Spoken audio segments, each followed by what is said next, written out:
Ladies and gentlemen, welcome to the first episode of Cooking with B for the year 2023. I'm going to start this year off, we're going back to the fundamentals with a very simple recipe.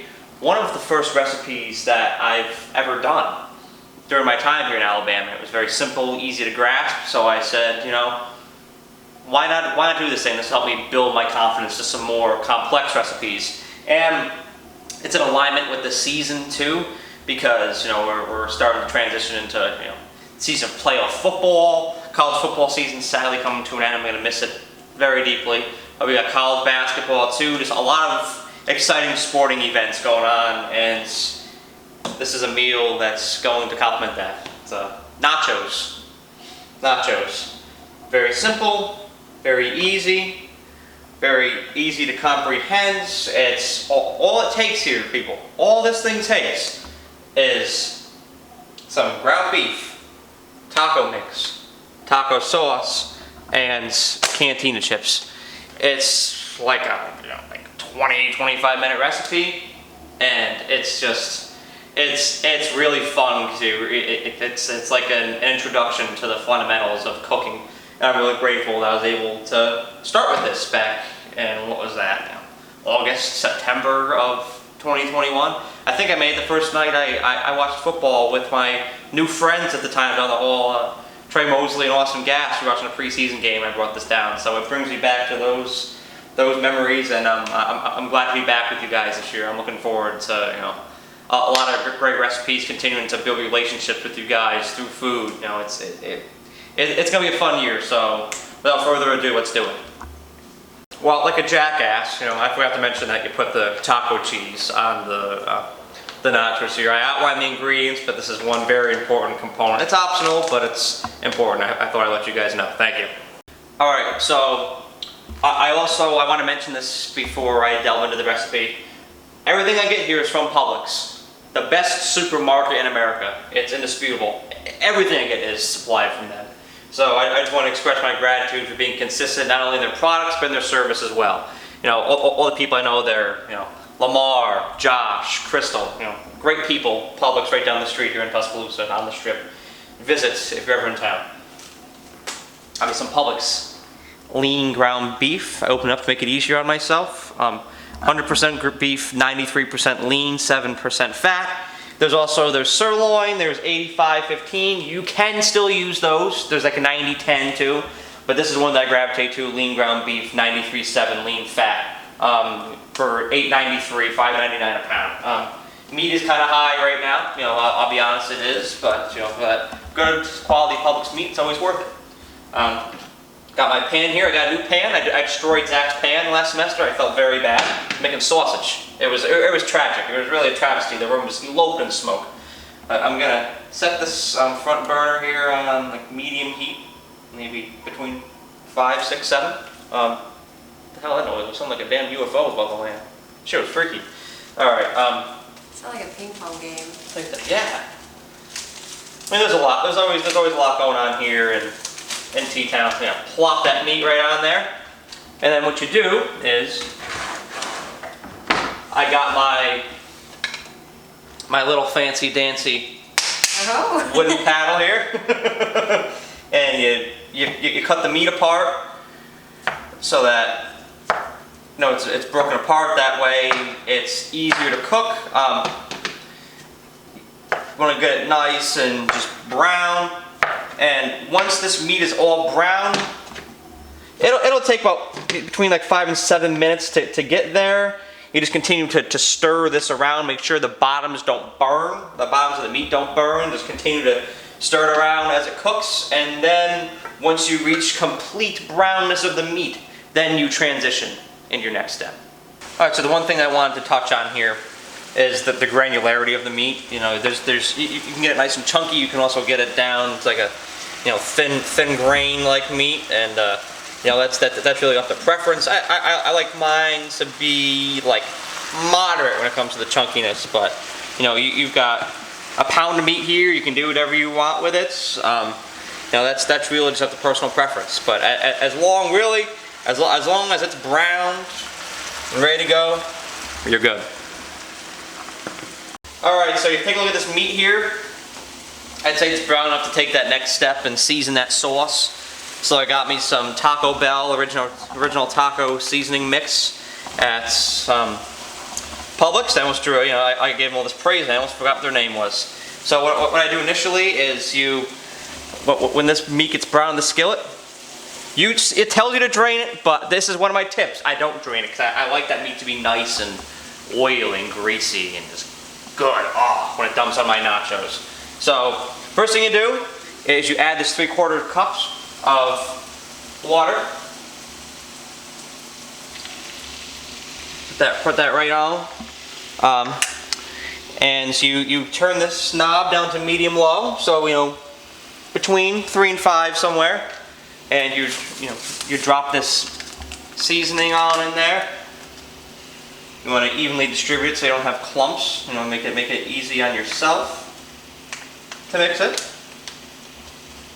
And then you just let that shit soak in. You get it all out of that box, right? Yep. And then you keep the same stir here, and you just let that shit season and congenialize for the next 10 minutes. It's 3:23. We'll see you at 3:33. All right, so the beef is perfectly seasoned and browned and cooked. So I'm just gonna let it sit and simmer here. It's 3:33, so it's been 10 minutes. I'm just gonna let that simmer, and while I do that, I'm gonna build my little fortress of chips that the beef is gonna sell. Oh my! I almost got one of the most important ingredients. Sour cream. Taco cheese. Cheese. I almost forgot. That's very important. You gotta add that in. All right. So you build this little fortress of chips here. And you can do the cheese if you want. No, that's optional, but I like to put that on. What about sour cream? I keep things simple. I only put my taco sauce on. That's my only additive. But I get enough down here. Just get like a good little sturdy base to hold some beef. All right. That's nice. And I think that should be enough right here. Okay. So now, the ladle.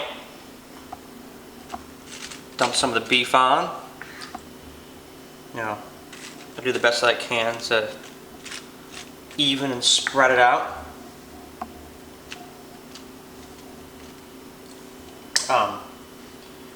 Okay, so I probably get one more little scoop on here. Now what I do, I forgot to mention too, I got I get stuck in my throat. Oh, little sorry to get stuck in my throat.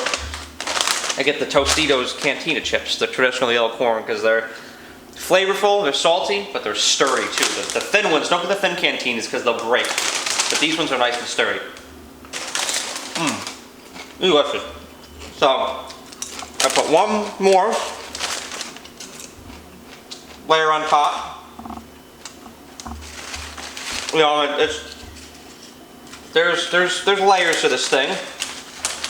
It's a very complex structure I'm assembling here. Then you put a little more taco meat on top, just to top it off, give it a little extra pizzazz.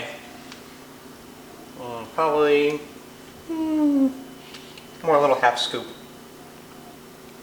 And that should be plenty. A little bit more.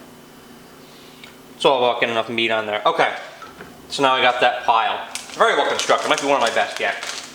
Put the Sargento taco cheese on. There's probably other brands out there, but as long as it's taco cheese, I like and trust Sargento. So this is the one I always use. It melts nice. Sprinkle a little over the top. Right? Mm-hmm. Yeah, nice and well distributed. However cheese you want. That's another personal preference. I like to have a good amount. I don't want it to be overwhelming, but I like the presence of the cheese to be there. And I think it's safe to say that it is with that amount. So now I've got this mountain of nachos. What do? I plop it in the microwave. You want to let that cheese melt. Plop it in here with the cooked meat on. Power 5, if you have that option. And 2 minutes, and I do that and then just check it periodically. If it's not melted enough, I'll do power 5 like another 40 seconds, 35, 40 seconds, and to see if it's done. But let me tell you, that cheese is going to be oozing. It's going to look succulent when it comes out of that microwave, and you're going to be ready to devour it, but there will be just one more step I'm about to highlight. Alright, so the chips are done in the microwave, and just like I guaranteed, look at how oozy that is. Oh yes, delectable. You got a little oil, little grease dripping off the side. So, what I do next, drop a little bit of that Ortega on there. Distribute nice and evenly. If you're a perfectionist like me, I obsess over shit like that. I really shouldn't, it doesn't matter at the end of the day, but you know, it means something to me. Them lines, you know, the lines of sauce really mean something to me. I get Ortega Milds taco sauce. It's a little, you know, evenly distributed amounts on the top of the chips, and let's find a good bite to try here. Ooh, this one's perfect. This one's perfect. This is the best piece. Is it hot?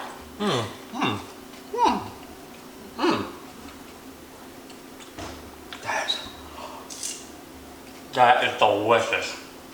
Oh my, how great thou art.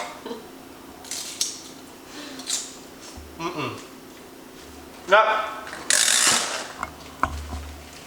brings me back to a story. That one. A couple months ago, it was the first week down here. You and I, Presley, come back from Mississippi. And we spent the whole summer alone here, and quite honestly, we acted like jackasses sometimes over the summer, because, you know, we went to the place ourselves. It was like the Sweet Life of Zach and Cody.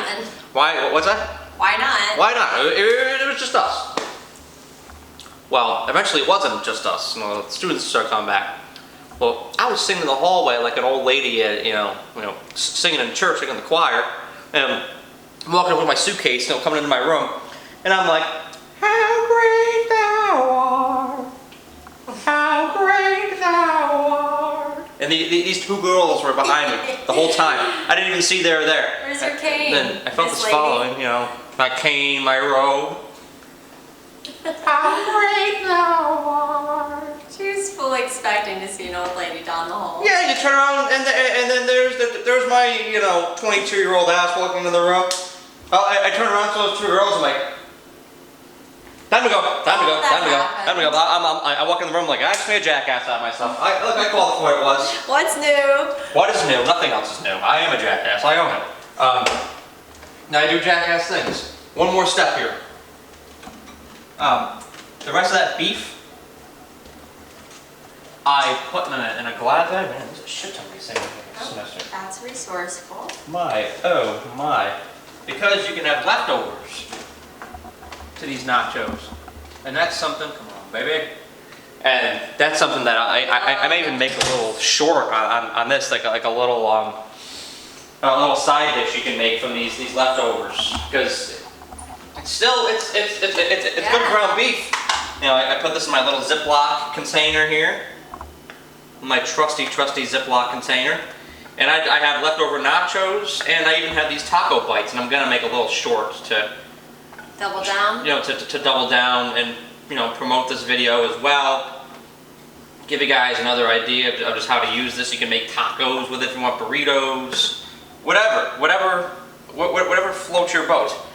You know, you got flavorful, you know, seasoned beef in your refrigerator now, so you can do what you want to do with that. But as far as those nachos came out, my oh my, are they incredible.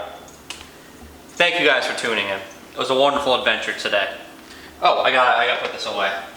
Well, I forgot. I'm rusty, people. I'm rusty. You gotta forgive me. I'm just getting back into the swing of things. I haven't done this since Thanksgiving. You know, you put this in the refrigerator, let it sit. If I can find some space.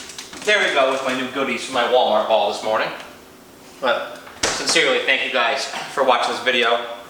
I really appreciate it. It's going to be a fun ride with you all this year. I'm looking forward to showing you more simple, easy recipes just like this. Have a great day.